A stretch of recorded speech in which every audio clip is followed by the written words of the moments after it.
In the era Kingdom Hearts was made, it's easy to imagine Square getting the rights to make a Final Fantasy Disney crossover and quickly churning out some rushed title. You could see them plucking the turn-based combat system from one of their most recent Final Fantasy titles, slapping in some Disney character models and backgrounds, and not taking too many risks. So the fact that they instead decided to take this collaboration as an opportunity to create their first major real-time combat 3D action adventure game, and for the time, probably one of the most cutting-edge ones in the medium, is still one of the most impressive things about 2002's Kingdom Hearts. Final Fantasy's turn-based mechanics are translated into a fully real-time action game very literally, for lack of a better word. One could be tempted to call it lazy if it didn't work out so well. The game basically straps a turn-based combat menu onto a freely controllable character and calls it a day. You move your character with the left stick and can cycle through the menu with the right stick or D-pad to pick between attacks, magic, or items. The right stick feels like the way to go, since cycling this way allows you to move your character and navigate the menu at once comfortably. This means rotating the camera is relegated to L2 and R2, which will move it left and right respectively. In an action title, rotating the camera with two buttons isn't the quickest or smoothest way to get a beat on a target, but between the camera lock-on function on R1, the ability to cycle said lock's focus between different foes, and a command to snap the camera quickly behind you, there's enough to work with so as to usually be able to see what you're doing in combat. More importantly, you can perform all these camera movements while still being able to move and select moves at the same time, since your thumbs can remain on those analog sticks while your index fingers readjust the view. You could argue seeing what you want in combat can require a little too much extra effort here sometimes, but the tools to do so are there, and it works. X selects whatever is currently highlighted in the menu, but so does clicking the right stick, which means if you navigate the menu with the right stick, you can select a command without moving your thumb back to X to confirm the selection, offering you a split-second advantage, which in the world of real-time action can be the difference between life and death. So while a very blunt translation of Final Fantasy mechanics into real-time action, it works surprisingly well. I guess the question becomes though, was there a better way to do it? Well, the game also includes a shortcut system. While holding L1, 3 of the face buttons become shortcuts to activate 3 abilities of your choosing without moving through the menu. Any ability in this quick select list becomes far quicker to activate than anything in your main command menu, which requires a little more effort to navigate. There's no getting around the fact that as you play, outside of your basic attack, the 3 abilities in this quick select become the ones you'll most rely on. By comparison, anything in your command menu will start to feel like something you have to dig for relative to what's in your little shortcut menu. You might start to build up a grudge towards the command menu purely because your brain desires nothing more than to be able to get to anything in that menu as fast as the 3 things you're allowed to have access to almost instantly. While I could probably sit here and workshop a control scheme that combines the efficiency of the quick select with the breadth of options in the command menu, I think it's worth pointing out that in the grand scheme of things, Kingdom Hearts is still quite commendable for offering any kind of breadth in this department at all. It's not hard to imagine another version of Kingdom Hearts where the only extra abilities you have access to in combat are the few you have in a shortcut menu, with anything else requiring you to pause the game to switch out to. Instead, we get an action title where pretty much any combat ability your character has is accessible in the heat of said action, which is a big deal implementation aside. Again, not to say the implementation lacks merit. There is a unique kind of satisfaction derived from quickly navigating this menu in the heat of the moment. Your movements on the right analog stick almost acting as these kind of fighting game inputs as you quickly pull it towards your command of choice. If we choose to rate the combat system and how it controls on a scale of efficiency, uniqueness, or how satisfying it is to use, I'd say it ranks fairly highly on all three of those meters. Maybe it doesn't max out any one of those scales, but overall I'd say it's a success, especially worthy of praise, considering it's the first outing for this take on real-time combat from Square.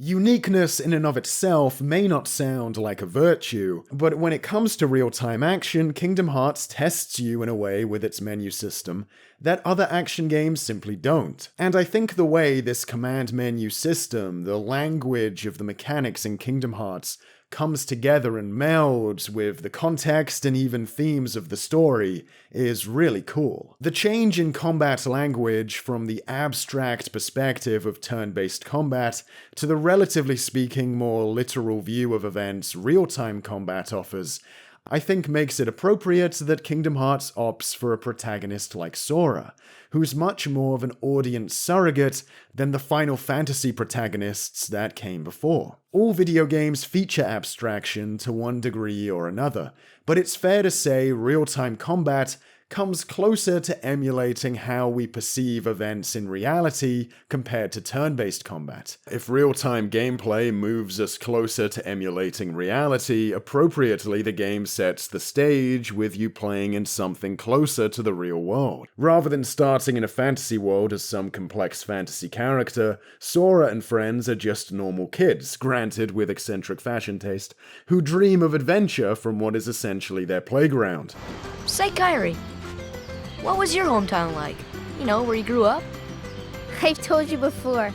I don't remember, but I wouldn't mind going to see it. I'd like to see it too. Along with any other worlds out there. I want to see them all. So what are we waiting for? Hey! Aren't you guys forgetting about me? As someone who lives in the real world themselves, and who as a once young video game playing kid in 2002 may have also allegedly cast themselves as the hero in the odd playground adventure, bluntly getting thrown the Final Fantasy command menu in real time in Kingdom Hearts was about as relatively close as Square could get back in the day to giving me the powers of an FF character. This parallels Sora, whose wooden sword play fights become the real deal when he's sucked into a world of real adventure, and is forced to get to grips with Final Fantasy powers and abilities himself. While this new perspective on FF combat is a novelty for Kingdom Hearts, another huge novelty is getting to walk within the worlds of the Disney movies. This is where the game manages to really thrive as a crossover. It uses past media to build its universe, but doesn't feel stale since both sides get a fresh spin. Real-time combat for Final Fantasy, and a new level of interactivity for Disney. Disney have already shown an interest in providing a more immersive take on their films through the medium of theme parks, making a video game like KH the perfect fit to work with that concept further. Each level has a theme park feel to it, from the classic characters roaming about you can interact with, to the themed ride-like minigames you can find throughout them. More importantly, the comparison is driven home for me by how each level has a distinct, unique gimmick that tries to draw on the theme of the movie the stage is based on to attract and keep your interest. You can become a gladiator in Olympus Coliseum, swim in Atlantica, fly in Neverland, or get really lost in Monstro. Taking a movie and theme parkifying them into a video game for your young kid protagonist to go explore is a no-brainer. But how do you do the same for other pre-existing video games like Final Fantasy that were conceived to be interactive and immersive to begin with? All levels from previous media and KH are that of Disney properties, which makes a lot of sense. Square probably thought it would be redundant to include Final Fantasy game locations like Midgar or Balam Garden when you can already explore those places comprehensively in the FF games. Instead, Final Fantasy gets theme parkified, which yes, I am gonna say twice, mechanically. The command menu gets handed to a kid to play around with in real time like a toy. While in Final Fantasy it feels more like you're telling a character to use thunder, here in real time, in a relative sense, it feels much more like you're getting to try it for a change. Of course, even if specific Final Fantasy worlds don't appear, Final Fantasy-esque locations and characters do. Sora here is of course the key to all this. An original character whose design pulls from both Disney and Final Fantasy, and therefore can interact with the cast of these disparate IPs with relative ease without it looking or feeling too jarring. While the way his background contrasts with that of the Final Fantasy protagonists makes him a good fit for being the player avatar as we shift the perspective of the gameplay to this real-time style, his demeanor, his bright-eyed, enthusiastic attitude is also a perfect fit for the stages here. You could see the character wanting to interact with all the characters, attractions, rides, and sights these theme park type levels have to offer. Even more importantly though, Sora's real-world origins yet fairly blank slate background lend themselves well to giving the interactions of this game with such a diverse range of characters a personal touch. It does feel a little more like it's the player getting to meet the Disney cast and characters here. Imagine for a second that instead, this game had starred a pre-established character like Mickey Mouse or Cloud Strife. I feel like it would have been harder to get invested. It would have just been more legends interacting with other legends, rather than you, the player, getting to interact with legends and maybe in the process become a fresh new legend yourself. Not every game needs an audience surrogate protagonist, of course, but in a game where the core premise is that you play the interloper in a series of already famous stories, I think it's the best fit. Sora is a clean palette, someone from a non-fantasy world who can bring out the flavor of these famous fantasy characters even more than if, say, someone with another fantastical background was to be our avatar on this adventure. Also imagine if the entire game had just been a retelling of some pre-existing character's story. Here, even if you've seen all the Disney movies and played all the Final Fantasies, thanks to the original cast, you still don't know where the story's gonna go. Intimate and personal aren't terms you'd expect to use to describe a project that brings so many brands and recognizable larger-than-life characters together to share the stage. What could easily have felt like a navel-gazing exercise in self-aggrandizement for these brands instead feels like the opposite. Like these legends are here to complement and bolster a new story, a new legend in the making. Your legend even, thanks again to how great of an audience surrogate Sora is. Combat remains exciting thanks to some smart design decisions. Sora and your party members can only equip a limited amount of recovery items when entering a fight. So you can't drip feed to yourself your entire supply of collected health items or magic recovery items to get through a tricky encounter. This incentivizes getting proactive in fights to recover health or magic, whether it be to conserve your item supply or because you're out of items altogether. Defeated enemies can drop health and magic recovery orbs, but even better, simply hitting a foe enough times will start refilling your magic meter. Magic is very important to recover, since even if you're not too reliant on magic attacks, magic meter is needed to cast healing magic and defensive magic, as well as the offensive magic moves. This rewards taking risks. Encouraging a player to head back into a fight to replenish resources is of course a great way to create tense situations. It might sound like this kind of system is par for the course for an action game, so I think it's important for me to contextualize just how crucial having just a tiny sliver of magic can be here. One unit of magic alone can easily be the difference between living or dying in Kingdom Hearts. Sora can be taken out pretty quickly, and one segment of magic can be enough to go from the next hit ending your game to the entire fight being back in your favor. Leaping back into the fray to recover just a single magic segment can be pretty tense and exciting, especially in boss fights. Party members are another factor. You can stock them up with items, and throughout the game they learn various abilities that will come in handy for healing or dealing damage to enemies. Out of battle, you can also suggest what they should focus on in battle. Even with this suggestion system in place, it can still feel at times like it's a roll of the dice whether a party member will come in to save the day with a heal, or whether you'll end up chewing dirt while they remain occupied elsewhere. You could imagine some kind of in-depth system for commanding partners mid-battle, maybe something like the L1 quick select but for issuing commands. The only significant control you have over party members mid-fight is which enemy they should focus on attacking via the lock-on system. Now, we could sit here and imagine a version of Kingdom Hearts where you have more control over your teammates in battle. Maybe even an extra tab in the command menu to give direct orders with, such as telling a teammate to heal you or cast a shield over the party. But let us also consider how this would actually play out. In turn-based combat, telling an ally to use an item or heal the team is a big decision.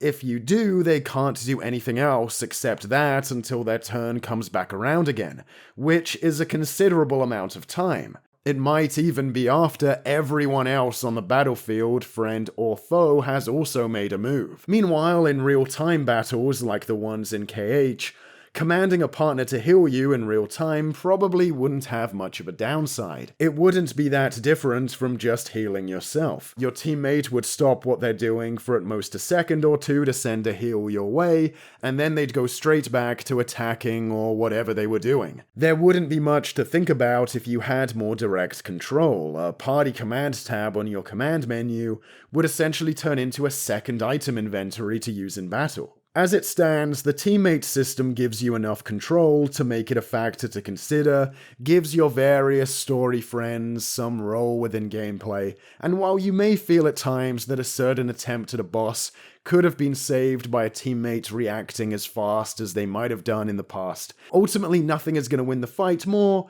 than playing well enough to where relying on teammates for healing doesn't even become a factor. And in my experience, on the whole, setting your teammates to focus on support usually results in them being pretty on the ball, with a few exceptions here and there. The way KH goes about creating the 3D environments based on the Disney properties is as ambitious as its stab at real-time Final Fantasy combat, but also where the title's ambitions perhaps start to get the better of it. If I had to point to the biggest issue with Kingdom Hearts, it's how the world design and its gimmicks, while impressive in their variety, often don't stick the landing, and start to distract in a bad way from the core systems that are already plenty complex and compelling. Platforming is abundant and sometimes fairly demanding for a game where you can't manually angle the camera up or down. Atlantica adds some rigid verticality control with its swimming mechanics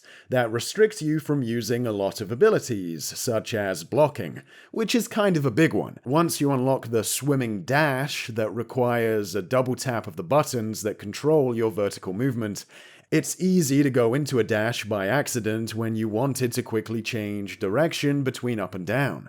Dashes here can be easily cancelled, but it's a correction you won't want to think about having to make when in the middle of a hectic fight. This results in one of the game's most frustrating bosses, the giant Ursula fight, where your limited moveset, the awkward swimming controls, as well as the boss's stage-sweeping moves, combine to put your patience to the test. In my expert difficulty playthrough for this game, this was the only time I dipped to do another part of the story first instead, so I could amass further stats and skills for a greater advantage. This isn't to say that Ursula is the only or hardest boss, but it is the only boss that feels sloppy enough in design that really sitting down to learn its ins and outs and come out on top just isn't terribly appealing like it is with other much more enjoyable challenging encounters. In total fairness, it is a skippable fight, so there is that. Some levels also expect a questionable amount of intuition from the player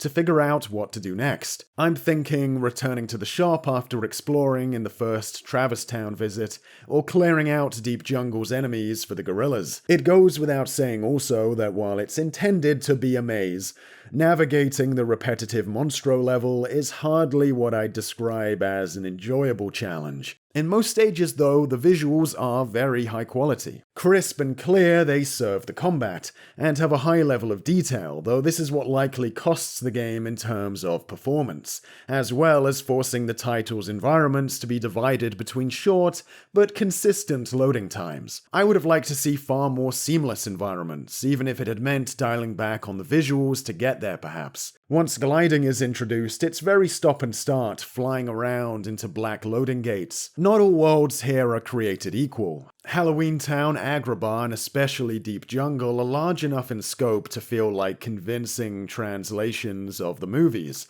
while Neverland, Olympus, and Monstro are far more limited in their scope. Wonderland takes the curious, creative visual decision to be completely subterranean, putting ceilings even on ostensibly outdoor environments. This translation depicts Wonderland as much more literally taking place underground inside the rabbit hole through which you descend into it. It's an interesting take, but I think it just ends up making the level feel unnecessarily claustrophobic. Inside this boxy Wonderland, it's hard to feel much wonder. It's surprising that with all these disparate environments, the game manages to come together as a cohesive whole, and I think it does because of how it mashes all these different movies and games together without a hint of irony.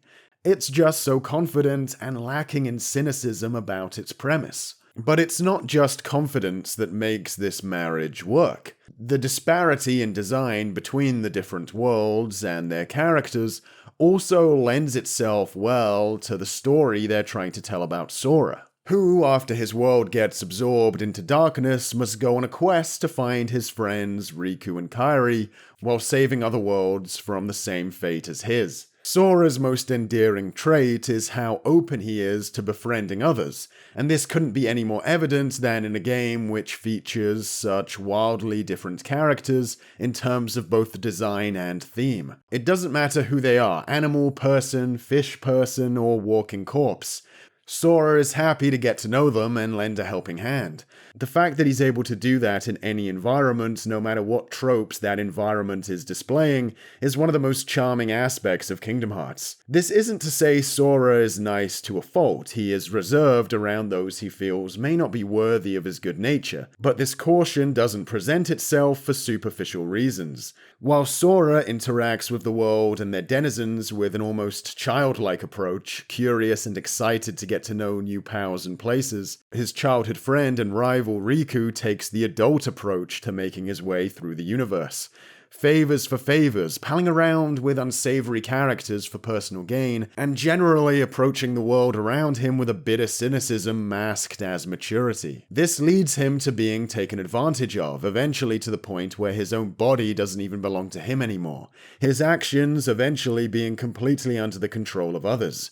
If you choose to inhabit a sphere where everyone just cares about personal gain, nobody has really got your back. Calling Riku Sora's friend/rival isn't the full story though. If anything, starting Kingdom Hearts feels like you just started playing as the comedy sidekick of the real hero. Riku is self-assured, strong, cheeky, ambitious, and ready for action, a more typical hero figure. With Donald and Goofy, the comedy sidekick counterparts to Mickey Mouse, being your teammates in this game, it feels like you're essentially playing as the comedy sidekick crew. But while doing so, you perhaps prove that they have something the characters who fit the more traditional hero archetype in this game don't. Once again, I think this feeds into the audience surrogate nature of Sora's character. If you were playing Square games at the time, you were likely a dorky kid, at least relative to the kind of protagonist Final Fantasy titles had. If you're going to enter a world with the language of Final Fantasy and get the powers and abilities that come with that, but now, quote-unquote, for real, with a single POV and with that real-time gameplay context, you're gonna have to do it as a dorky kid here. I like how the game reinforces how much stronger Riku is than you by letting you spar with him for fun at the start and making it a brutal fight.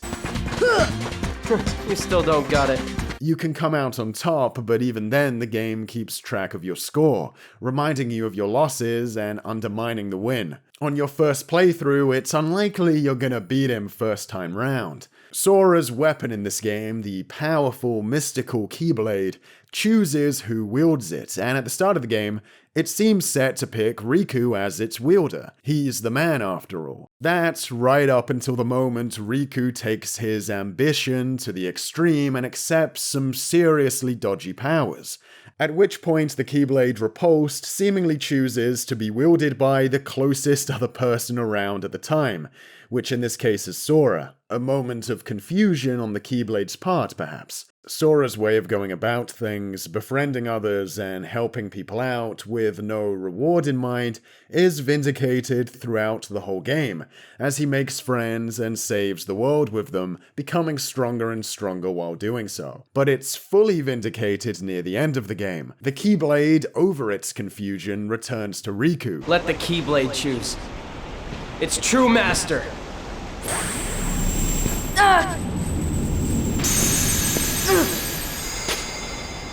Donald and Goofy are tasked by Mickey at the start of the game to follow whoever wields the Keyblade, and so they too leave Sora to follow Riku. What follows is one of the coolest sequences in the game. Go play hero with this. Sora keeps fighting through this near endgame level regardless, whether it's with the powerful Keyblade or the stick he played with at the start of the game. Ultimately, the bond Sora has formed with Donald and Goofy is strong enough that the two forsake their objective to be by their friend's side, demonstrating that alliances of convenience have nothing on a real bond. In this moment, it's no surprise that the Keyblade changes its mind and goes from Riku back to Sora. It realizes who truly is the powerful one between them. In the Kingdom of Hearts, Sora is king. Kingdom Hearts has amazing sequences throughout its story that are executed superbly. Gameplay, theme, and narrative all come together to create powerful moments. Where Kingdom Hearts perhaps undermines itself is with how it approaches world building and explaining how said world works. The science of Kingdom Hearts, so to speak, can be very confusing, and that's because it takes a lot of immaterial concepts like heart and the light and darkness of the soul, and then turns them into physical concepts that exist within the universe. So heart can power machines and gateways, and in general, influence the world in a literal way. Inner darkness can manifest as real power that's used to teleport or create weapons. The issue is that when characters talk about heart, darkness, and all the rest, it can sometimes be hard to parse whether or not they're referring to the intangible, merely conceptual definition of these terms, or their physical, magical manifestations that characters can wield for various purposes. Of course, this is the point of Kingdom Hearts, to take emotion and feeling and explore them by converting them into tangible things within this game's universe. But that cool idea can't help but turn a lot of cutscenes into word soup, where you can't really tell if characters are talking figuratively or literally. Interpreting these scenes can be part of the fun, but I think you could argue the cryptic nature of some of the exchanges here can end up obfuscating the impact of some of the title's greater dramatic sequences. The darkness may destroy my body, but it can't touch my heart. If you end up lost in the language of it all rather than enjoying the emotion of the moment. Most of the world building is delivered by Final Fantasy characters, who as the representatives of games with complex 50-hour plotlines, seem suited to this role. While they bring over their look, and in the case of Cloud, some similar relationships, for the most part their backgrounds and personalities don't reflect those they had in the Final Fantasy games. Aerith and Yuffie especially so, since outside of their new KH backstories, they also seem to have ingested an almost lethal amount of Xanax. Cloud seems the most like himself, and even brings over his relationship with Aerith to give him something in common with his FF7 incarnation. In a sense, on the whole though, the FF cast aren't really the same characters as their original incarnations from the Final Fantasy games, as opposed to most of the Disney cast featured, whose personalities and backgrounds are pretty close to the media they originate from. However, the Final Fantasy cast do bring an aesthetic, an energy, a mood that's very Final Fantasy to the game, even if they don't resemble their original game counterparts that much. It's interesting how few Final Fantasy characters are in the game when you consider that not having to make their respective world or justify their original backstory within Kingdom Hearts would have made it pretty easy to include them all over the place here. Their presence doesn't feel fully fleshed out, they're basically skins for original characters to wear, but this isn't a huge deal. As I've talked about extensively, the crossover that's happening here isn't some basic one where it's just some characters from two companies meeting. It's very specifically a crossover between mediums. It's between the characters and worlds of a series of movies, with the mechanical gameplay language and aesthetic style of a series of games. This isn't about Cloud meeting Aladdin and what kind of banter they'd have. They meet in the middle for an experience unlike either side of the crossover have delivered before. Whether these FF guys were here or not, this would still be a crossover between FF and Disney. So what's really cool is getting to see certain Disney characters exist outside of the framework of their movies, seeing how their abilities translate from said films into the realm of an action game with universe-ending stakes. The Beast from Beauty and the Beast is probably one of the coolest examples of this experiment. It's established that traveling between worlds in Kingdom Hearts is extremely difficult, and only something a very select few can learn how to do. That said, when Belle from Beauty and the Beast is kidnapped by the game's villains, the Beast is able, through sheer force of will, to open up a tear in space-time and jump through to her location. He apparently followed her here through sheer force of will. It's badass, but also pretty crazy. What makes it work is that, hey, the Beast is a magical creature whose capabilities aren't fully known. They can't be explored within the context of the 90-minute movie he's from. Maybe if this scenario had presented itself in his film, he would have been able to pull this move off. The opportunity just never arose. But in an action video game with world-ending stakes, Beast shows up to look for Belle during the sequence where Sora has lost the Keyblade to Riku, which is extremely appropriate. For one, because Beast just achieved an extreme feat of will, which Sora also has to accomplish in this segment, but also because at this point they're both outcast, shunned characters working here together for similar goals. And though I am on my own, I will fight. I won't leave without her. That's why I'm here.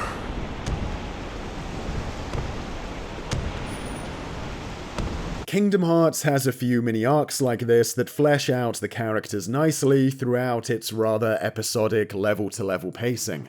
In fact, it would have been nice to see even more of them. Like how Riku and Sora contrast their methods of helping their friend Kairi in Monstro. Their desire as kids to face monsters together and go on adventures is fulfilled, but in a twisted way as they fight through here barely on the same page, growing distant. Or episodes like the one where Donald and Sora have a falling out during Deep Jungle, and have to get their act together. This Tarzan level really has it all. It's one of the first things that comes to mind when I think of this game. Outside of this little story arc, it has minigames, scale, unique objects to interact with, varied scenery, and of course a boss with a shotgun riding a giant chameleon. I think it's one of the best translations of a film into video game level the title has. It can be hard to give an overall assessment of the bosses in this game because there's such a high amount of them. While some may rub you the wrong way with the odd questionably executed gimmick section, there's always plenty more around the corner to never make it feel like one type of boss or specific gimmick has been overused. The larger bosses are a favorite of mine in this game since it can be quite satisfying to find a way on top for a superior vantage point on their weakness. Fights with humanoid bosses really let the game's block and counter moves shine. The block, I'd say, takes longer to deploy relative to most action titles, but to compensate, the window of time it repels damage for is also longer. This gives the guard its own satisfying taste, the slow wind-up and long effect time appropriately giving it an almost turn-based feel here. Praise should be given to the original enemy designs, the Heartless. Obviously, their strength lies in their versatility. Basic black blobs give way to a diverse range of foes with designs appropriate for each very different looking world. Goofy, round and silly in the locations with a more light-hearted tone, while later, in the darker endgame stages, they become sharper and less cutesy. The sheer number of enemy types make for plenty of unique encounters. Tanks with specific weak points, magic casters and healers, both a large variety of ground and flying types. The game encourages exploiting weak points not just for its own sake, but to accrue bonus XP, the cherry on top of a satisfying play. Deflecting blows with the Keyblade also rewards bonus XP, which if you're really new to this is used to make Sora stronger and unlock new abilities. I doubt the average player will be incentivized enough by this to start going in for all kinds of risky deflections, but if you're an experienced player willing to try those tricky plays for some extra thrill, once again you're rewarded for it, which I think is excellent. Replaying KH with a bit more confidence, for example, yielding faster access to upgrades and new attacks, is only a good thing. It's a testament to the quality of the combat that it can sustain a level that's just a Horde arena mode, and in fact provide some of the title's greatest thrills there. Kingdom Hearts has quite a lot of optional content to take part in on top of its 30-hour or so main story, and the combat being where I think this game's strengths obviously lie, I wish more of this extra content was dedicated to that. There's about 4 major extracurriculars in the game: Winnie the Pooh's minigames, the gummy ship, crafting, and Olympus Coliseum / the extra bosses. There's not much to say about Winnie the Pooh's level. While it's an inspired choice to cast Sora in the role of Christopher Robin, the minigame gameplay here is pretty shallow, slow, and ponderous, and the story content very basic. This segment seems like it was made for very young players who might pick up the game, so it's good for everybody. It's essentially optional. Between main stages, you'll be flying a little ship for a very basic Star Fox-esque level. You can tweak and build this ship both functionally and cosmetically in a very in-depth customization menu. These segments seem to be kind of at odds with themselves.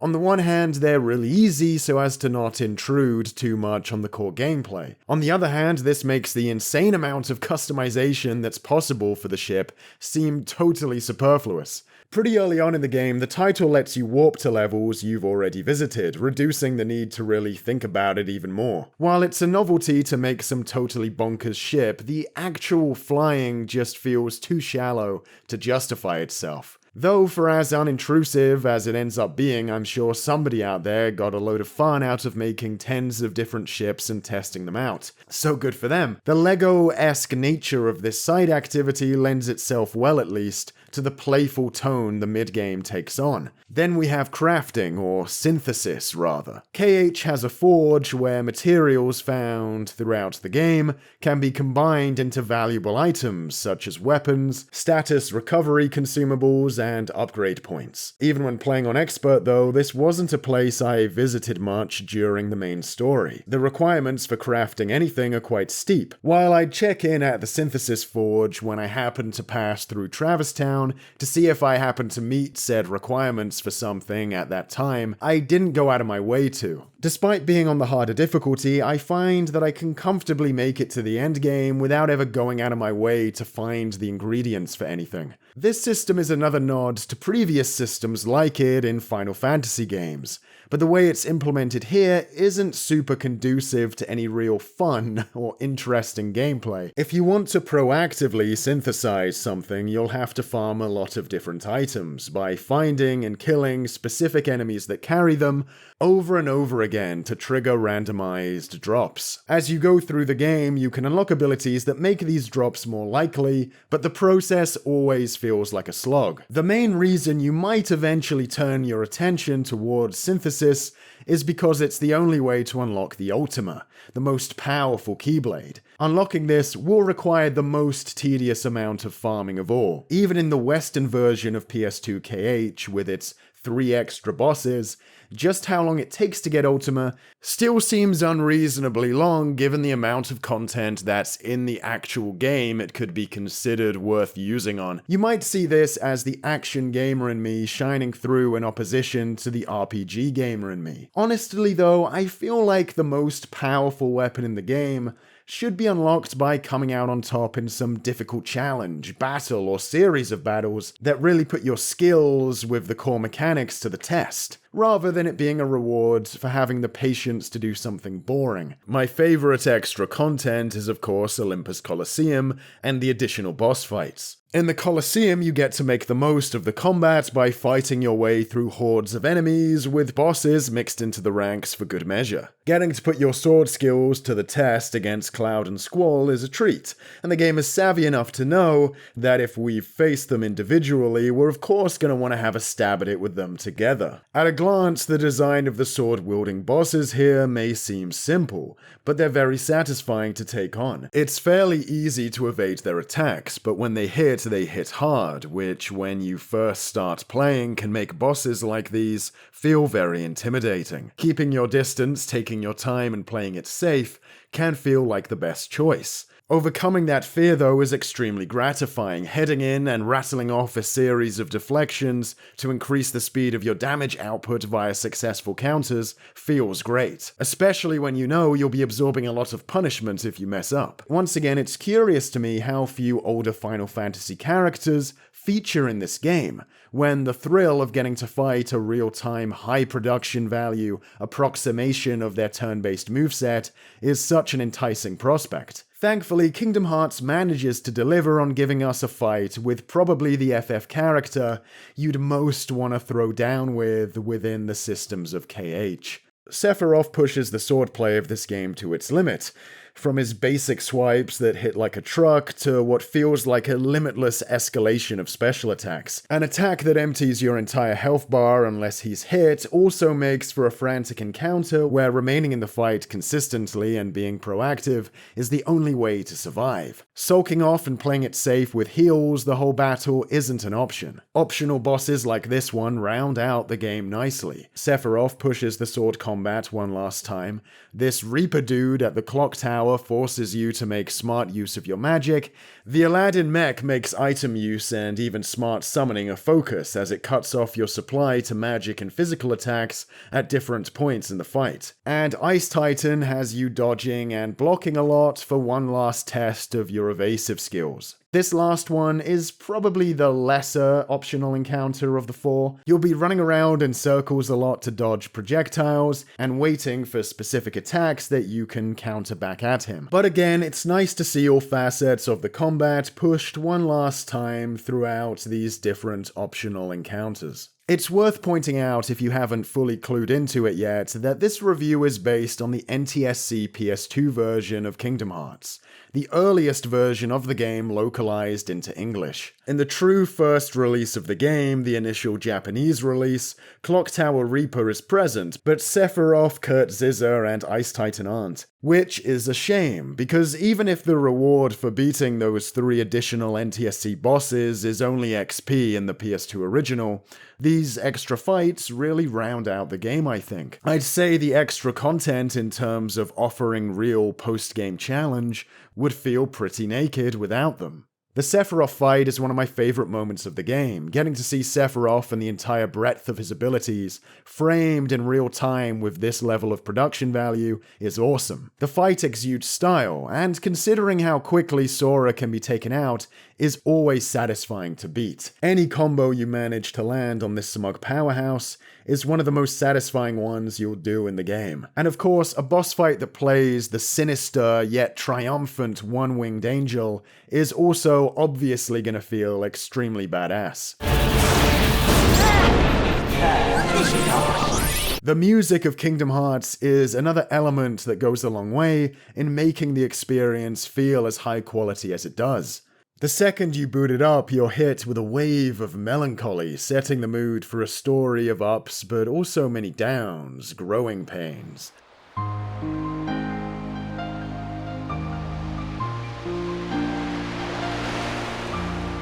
Between its bittersweet music and shots of characters looking off into the horizon, Kingdom Hearts acknowledges, I think, that to go somewhere new, you always have to leave somewhere else behind. If melancholy wasn't enough, organs and dark choirs give shape to the chaotic energy of the title's villains, who have forsaken anything positive in their souls to feel melancholic about.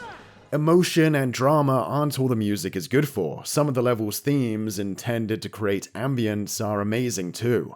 Traverse Town's theme envelops you like a warm blanket over a weary traveler.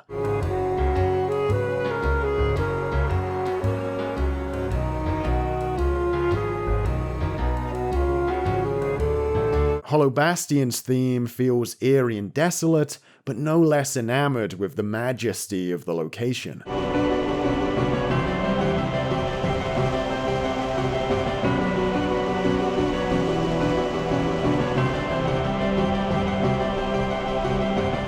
enigmatic and abstract yet energetic opening video depicting a childhood slipping away into an uncertain adulthood, combined with the English rendition of Hikari, Simple and Clean, which itself evokes a kind of mysterious, almost ominous uncertainty about the future, makes for a massive thunderclap to grab your attention the moment you start a new game. Kingdom Hearts starts, spins you around with this opening movie, and throws you into a hellish, nightmarish dark void. That nightmare it begins with will always linger in the back of your mind, even when you get to the whimsical Disney levels. So you know it's inevitable you're gonna have to dive back in again at the end. The final level is dark and abstract, and you spend your time there descending further and further into the unknown. It reframes the game in between the opening and the endgame content as this kind of borrowed time, where we're indulging in the fun and escapism afforded to us by the Disney stages before heading into the real adult stuff. But the journey is worth it because we get to bring some of that light down here with us. The villain of Kingdom Hearts is Ansem. You see fairly little of him throughout the game, but we get to read up on his backstory via various secret reports he wrote. They paint the picture of a curious and adventurous man longing to be a protector of his world, and maybe one day find a way to explore others. But in the pursuit of these goals, he ends up turning to dark powers that slowly corrupt him. By the time we catch up with him in the game itself, he's making efforts to access Kingdom Hearts, supposedly the birthplace of all hearts. Since Ansem believes hearts are born from darkness and they're destined to be consumed by said darkness eventually, he theorizes Kingdom Hearts will be a place of immense dark power. If hearts are dark, he wants in on the Kingdom of Hearts. He's prepared to get there by any means necessary, using the hearts of others to fuel his big hell portal. What's interesting about this is that Riku is essentially on the same path in this game. He longs to leave his world at any cost, even if that means using darkness to do so. He wants to save his friend Kairi, who's in a comatose state due to losing her heart at the start of the game, but resorts again to dark powers and using others to protect what he cares about. He's on the path to becoming the next Ansem, and what separates our protagonist from both Riku and Ansem is that Sora's approach to protecting what he cares about and saving Kairi is to perform a completely selfless act.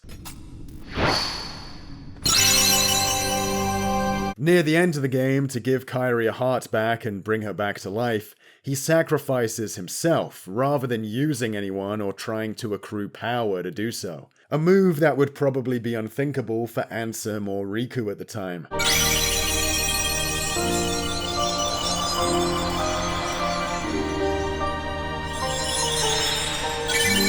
As a consequence, you become a Heartless for a short segment before Kairi manages to share her heart back with Sora. I think it would have been cool if the segment as a Heartless had lasted a little longer, so as to get a section of the game where we really have to wrestle with the consequences of that sacrifice. They could have added some more in-depth gameplay here to justify a longer segment. As it stands, you spend about a minute as a Heartless, perhaps undermining a little bit how big the sacrifice Sora just did was. With that all in mind though, going forward, Kingdom Hearts doesn't hold back on devastating consequences, so I guess it's not such a big deal. Ansem awaits us at the bottom of that last level, End of the World, an endless chaotic void composed of the dark energy of destroyed worlds. Bringing us full circle, he's in the remnants of Sora's islands from the start of the game. Ansem's dark powers now on steroids, with the dark energy of destroyed worlds fueling him. He's on the verge of reaching Kingdom Hearts. In a game with so many bosses, it's only appropriate for it to end in a 4-part boss fight, the last of which having its own sub-phases where you navigate a giant demonic flesh monstrosity. There's a good combination here of the different encounter types present in the game. A fight with a humanoid, a fight with a giant boss, a few fights against hordes of enemies for good measure, and for better or for worse, flying encounters too. There's even a nice little narrative playing out during this finale. You start the first phase with Donald and Goofy by your side, only to lose them for phases 2 and 3. Then you have to find them again during phase 4, so the final beatdown of Ansem can take place with Sora's friends by his side. Side note, if you're at level 100 in this final segment after recovering Donald and Goofy, I'm pretty sure you're invincible with the right moves equipped and team orders set. Goofy has an ability where he can give his magic to others, lending Donald a constant stream of magic with which to heal Sora.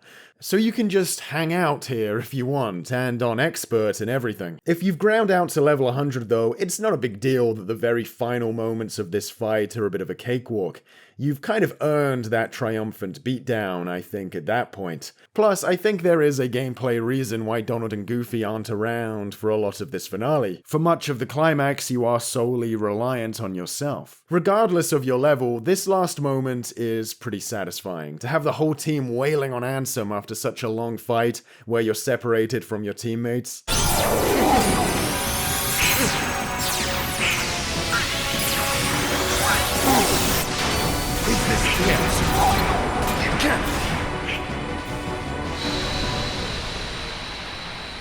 At the end, Ansem is reduced back down to his human form as Kingdom Hearts opens. His theory that all hearts are born of darkness is supposed to imply that his worldview is that all people are inherently evil at the core, something he tries to prove during the title with the corruption of Riku. Ansem probably believes that pulling that off would validate a lot of his ideology and life choices. If people have inherently dark hearts, and Kingdom Hearts is where all hearts are born, it follows that Kingdom Hearts would contain immense dark power. But of course, it turns out it was naive of Ansem to think that the birthplace of hearts would be just darkness. Supreme darkness!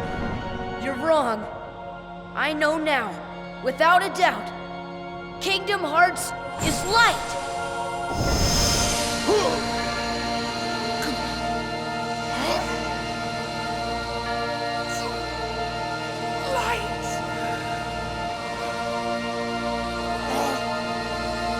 But why?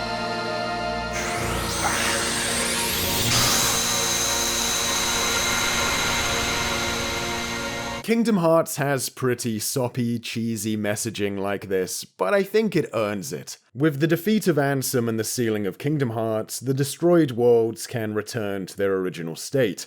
But it means the end of the world stage we find ourselves in, the collection of destroyed worlds, will also disappear. So while people like Kairi get to go back to their worlds, Sora's fate is unknown. As end of the world falls around him, he starts slipping away into an abyss. Sora, though, is such an upbeat, positive guy till the very end, that even when being separated from his friend, potentially forever, he's still smiling and grinning at her in case that's the last she ever sees of him. As if that wasn't enough, when home, Kairi discovers a drawing her and Sora started when they were young children, which unbeknownst to her, Sora decided to finish at the start of the game. Kairi completes the drawing, with the last shot before we cut to credits being a quick look at the finished piece they made together. Even if they're not together at home, they're together in their hearts. Meet certain requirements when playing, and after the credits you'll get access to a bonus movie showing a quick shot of an older Kairi on the islands alone, implying that it's years later and Sora never came back. This is why I'm willing to get on board with Kingdom Hearts' sappy sentimentality stuff about the heart and friendship and light, and why I think it earns the right to be as cheesy in this way as it often is.